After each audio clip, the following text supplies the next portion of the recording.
Ce qui m'a intéressée, c'est la folie du personnage et la manière dont moi j'allais pouvoir traiter ça sur le plan stylistique.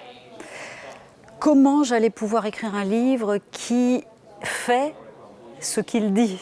C'est-à-dire, voilà, j'avais une foule de documents parce qu'on a publié en France, on a traduit et publié en France la correspondance de Strindberg en je ne sais combien de tomes un peu partout, y compris chez Zulma.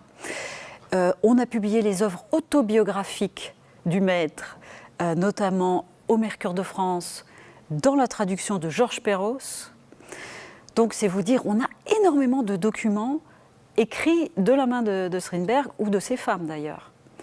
Et moi, ce qui m'intéressait, ce n'était pas évidemment de faire un ouvrage de facture classique, de type bio, romancé, biopic, je ne sais quoi. Non, ce qui m'intéressait, c'était de faire du Strindberg, de faire quelque chose de vraiment qui soit fou, quoi, qui traverse l'histoire, qui se rue, quoi, qui raconte à la fois l'histoire de Strindberg et de ses femmes, mais du point de vue de la folie, de l'occultisme. Oui, je vous ai parlé beaucoup de la folie, de la misogynie, mais c'était aussi un adepte des sciences occultes, un adepte du spiritisme, un grand lecteur de Swedenborg, qui, vous savez, parlait avec les anges, avait inventé un langage pour parler avec le divin, etc., avait inventé les notions de corps astro et compagnie. Voilà.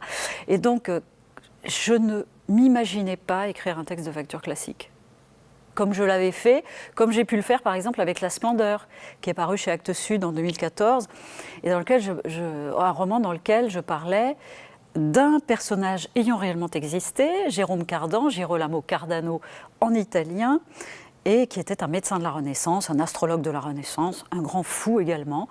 Vous avez compris que j'ai une préférence pour les personnages hauts en couleur, voilà, parce que je trouve que justement, ça donne de l'énergie au texte, ça me permet vraiment d'explorer, moi, l'écriture.